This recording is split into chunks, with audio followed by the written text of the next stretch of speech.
कहते हैं जब बात निकलती है तो बहुत दूर तक जाती है, वो करीब नहीं रुका करती है। शिहाब भाई के साथ जब से बदतमीजी दरगाह के अंदर हुई है और लोगों ने वहाँ के खुद्दामों की जो हरकतें थी वो अपने अंदर दबाए हुए थे, लेकिन आज वो सब बाहर निकल के आ रही हैं और उनकी हरकत और सकनात को बयान भी किया जा रहा है। अब एक सवाल ये है कि जितने खुद्दाम वहाँ पर हैं, जिनकी तादाद गालिबन 8.5 या 9,500 पाई जाती है, क्या वो तमाम के तमाम ख्वाजा गरीब नवाज की औलादों में से हैं, आपकी नस्ल में से हैं, या उनका ताल्लुक किसी और से था? क्योंकि जितने खुद्दाम हैं ये सब सैयद लगाते हैं और सब अपने आप को औलादे ख्वाजा गरीब नवाज बताते हैं। लेकिन मैं आपको बताऊं, ख्वाजा गरीब नवाज के 3 बेटे थे और 1 बेटी थी। आपने 2 निकाह किए। आपके सबसे बड़े और पहले बेटे थे, उनका नाम ख्वाजा फखरुद्दीन रहमतुल्लाह अलैह है। दूसरे बेटे जो हैं उनका नाम ख्वाजा हिसामुद्दीन रहमतुल्लाह अलैह है। आपकी जो दूसरी बीवी थी, उनसे और एक जो बेटे पैदा हुए, उनका नाम ख्वाजा जियाउद्दीन रहमतुल्लाह अलैह है, और एक बेटी थी जिनका नाम हाफिजा जमाल है। तो ये 3 बेटे और 1 बेटी तमाम अल्लाह वाले हुए, बुजुर्ग हुए और नेकोकार हुए। लेकिन जो खुद्दाम अपने आप को औलाद होने का दावा करते हैं, क्या ये हकीकत है? तो इस हकीकत को उजागर करने के लिए सैयद गुलाम रसूल बम्बई, उन्होंने जो अपनी ऑडियो के जरिए इनकी हकीकत को बयान किया है, उसे आप बगौर सुन लीजिए। ये किन की औलादें हैं और कहां से इनका सिलसिला या इनका नस्ब जाके मिला करता है? क्या ख्वाजा गरीब नवाज से मिलता है या किसी और से मिलता है? वो पूरी हकीकत को बयान कर रहे हैं। ऑडियो को आप जरा पूरा सुन लीजिएगा। भगवा कलर डालने में बैठे हुए हैं ये मुजाविरीन। मैं सैयद मोहम्मद इरफानी बोल रहा हूँ बम्बई से। मैंने इन साहब की पूरी वीडियो सुनी, तो मैं ये जो 8.5 या 9,500 खुद्दाम हैं ना, जो अजमेर शरीफ में अपने आप को खादिम कहते हैं, पहले इनकी असल आप समाअत फरमा लें, और ना हो तो आप अजमेर जा कर के वहाँ का जो रिकॉर्ड है ना पुराना, वो रिकॉर्ड 400 साल 500 साल पुराना, वो आप ज़रा टेस्ट करें। जो भी भाई मेरी इस वॉइस को सुने, ये हज़रत ख्वाजा गरीब नवाज रज़ी अल्लाह तआला अन्हु के विसाल के वक्त आपके पास में 2 भाई थे राजस्थानी। एक का नाम था लाका भील और एक का नाम था हाका भील। ये दोनों हज़रत की खिदमत में रहते थे। हज़रत गरीब नवाज के विसाल के बाद में ये दोनों ही वहाँ के मुजाविरीन अव्वल थे। इन्हीं की औलादे में अल्लाह ने बरकत दी, तो ये 8,500 या 9,000 या 9,500 खादिम पैदा हुए।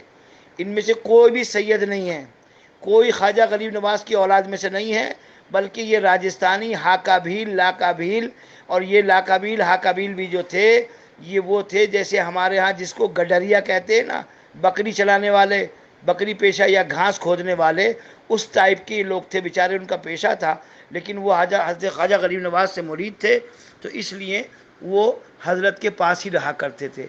उन्हीं की खिदमत में रहकर फिर उनकी मुजाविरी करी। फिर उनसे जो औलादें हुई तो वो यके बाद दीगरे इस खानकाह की देखभाल करनी शुरू कर दी। आगे जैसे जैसे वक्त गुजरता गया, तो जिस तरीके से गुलबर्गा के अंदर हर साल 50 से 60,000 सैयद, फैक्ट्री है वहाँ पे एक, वो बन के निकलते हैं, ऐसे ही ये खादिमों ने अपने आप को सैयद कहना शुरू कर दिया। और तकरीबन इल्ला माशा अल्लाह चंद को छोड़कर सारे ही फासिक हैं, सारे ही दाढ़े मुंडे हैं, सारे ही बेनमाजी हैं, और एक को भी नमाज की नियत, शराइत नमाज और इसके अलावा जो अरकान शरीयत हैं उनकी कोई वाकफियत नहीं। सिर्फ इनको ढोल तमाशा, ढोल ताशा और कव्वाली सुनने ही का शौक़ है। उसी को सुनते हुए पैदा होते हैं, उसी को सुनते सुनते मर जाते हैं।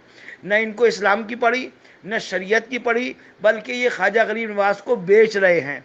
चुनांचे जब इनकी संगत के साथ में आप हाज़िरी देते हैं, तो ये आपकी मुंडी पकड़ के हज़रत ख्वाजा गरीब नवाज के कदमों में नीचे डालते हैं और चादर खींचते हैं। हमें बताते हैं बेअदब, और ख़ुद सबसे बड़े बेअदब हैं। मुंडी खींच के अंदर तक मज़ार में करते हैं, और ऊपर से चादर खींच के कि ख्वाजा गरीब नवाज इसका ये कर, इसका ये कर, इसका ये कर, और ये कह के ला चिरागी, ला पैसे, ला चादर के, ला गागर के, ला बताशे के, ला खील के। ये इनकी हरकतें हैं। इसके अलावा ये ज़्यादातर 99% इसमें जो है वो सब शिया है, जितने भी ये खुद्दाम हैं। चुनांचे मैं आपको एक बहुत मजबूत बात बताऊं, 1992 के अंदर एक लेडीज़ कलेक्टर अजमेर शरीफ में तैनात हुई थी। اس کو کچھ پتا چلا کہ بھائی گٹر جو ہے وہ درگاہ شریف کا بلاک ہوا ہے، پتہ نہیں کیا بات، تو اس نے اس کی صفائی کا کام شروع کیا. تو اس گٹر کے اندر سے یہ کتنے بڑے خبیث ہیں کہ 40 قرآن کریم کنز الایمان اعلیٰ حضرت کے اس گٹر میں سے نکلے. اور اسی وقت میں ان کا یہ کام تھا کہ جو بیچاری ہندو بہنیں آتی تھیں یا مسلمان بہنیں جو سیدھی سادی ہوتی تھیں، تو یہ روم دینے کے بہانے کہ ہم حاضری کرائیں گے، ہمارے ہاں رکیے، کھانا بھی ہم کھلائیں گے، چادر بھی ہم چڑھوائیں گے، تو یہ اپنے روموں میں ٹھہراتے تھے. ان روموں کے اندر انہوں نے کیمرے لگائے ہوئے تھے، اور جب وہ شوہر اور بیوی ساتھ میں ہوتے تھے تو یہ ان کی ننگی فوٹویں اور تصویریں اور ویڈیو بنا کر بعد میں ان زائرین کو بلیک میل کرتے تھے. چنانچہ ایک ہندو بہن نے جب جا کے پولیس میں شکایت کری تو 450 خادموں پہ چھاپا پڑا، جو غالباً 450 خادم آج تک بند ہیں اجمیر میں. یہ اتنے بڑے خبیث ہیں، اور یہ اعلیٰ حضرت کے بارے میں کہتے ہیں کہ آپ نے آڈیو میں سنا، حضرت نے مکمل طور سے ان کا نسب نامہ بیان کر دیا. تو یہ ان کی اولاد ہیں، ان کا تعلق خواجہ غریب نواز سے نہیں ہے بلکہ کسی اور سے ان کا نسب، ان کا شجرہ جا کے ملتا ہے. لیکن یہ اپنا شجرہ ملا دیتے ہیں. ان کی حرکات و سکنات ایسی ہیں کہ واقعی شریعت کے یہ خلاف ہوتے ہیں. آپ تصویر میں دیکھ رہے ہیں گھوڑے پہ بیٹھا ہوا شخص یہ وہی ہے جس نے شہاب بھائی کے ساتھ بدتمیزی کی. اب آپ اندازہ لگائیں انہیں کسی پٹیل صاحب نے لا کے تحفے میں گھوڑا دے دیا ہے تو یہ گھوڑا لے کے بڑے خوش ہو رہے ہیں، لیکن ان کے بارے میں بتایا جاتا 5 کروڑ کا ان کا ایک بنگلہ ہے جس میں یہ رہتے ہیں. تو آپ اندازہ لگائیں ان پہ دولت کتنی ہے. اور آپ یہ بھی سن لیں کہ خواجہ غریب نواز رحمۃ اللہ علیہ کی درگاہ پہ جو انکم ہوتی ہے وہ 200 کروڑ روپے کی سالانہ ہوتی ہے. یہ وہ انکم ہے جو کاؤنٹ کی جاتی ہے، جو لکھی جاتی ہے، اور جو یہ ادھر آدر سے کرتے ہیں اس کا کوئی حساب نہیں ہے. لیکن آج تک ان لوگوں نے نہ خواجہ غریب نواز کے نام پر کوئی ہاسپٹل بنایا ہے، نہ کوئی اسکول یا کالج بنایا ہے، نہ کسی طرح کا کوئی غریبوں کی مدد کرنے کے لیے کوئی انہوں نے پلیٹ فارم ایسا تیار کیا ہے. بس ان کا پیٹ بھر جائے یہ پیری مریدی میں لگے رہتے ہیں. اور وہ مرید جو ان کے ہاتھ پیر چوم کر نہ جانے کیا وہ اپنے آپ کو سمجھنے لگتے ہیں، وہ بھی سن لیں کہ اللہ تعالیٰ نے عقل دی ہے، علم دیا ہے آپ کو، تو آپ اپنی عقل کا استعمال کریں. ایسے پیر جو ہمیشہ لاؤ لاؤ کرتے ہیں اور وہ کبھی دینے کا نام نہیں کرتے، یہ انہی پیروں میں سے ہیں کہ ایک پیر صاحب ندی میں ڈوب رہے تھے، لوگوں نے چاہا کہ ان کو باہر نکال لیا جائے. لوگوں نے کہا پیر صاحب ہاتھ دیجئے،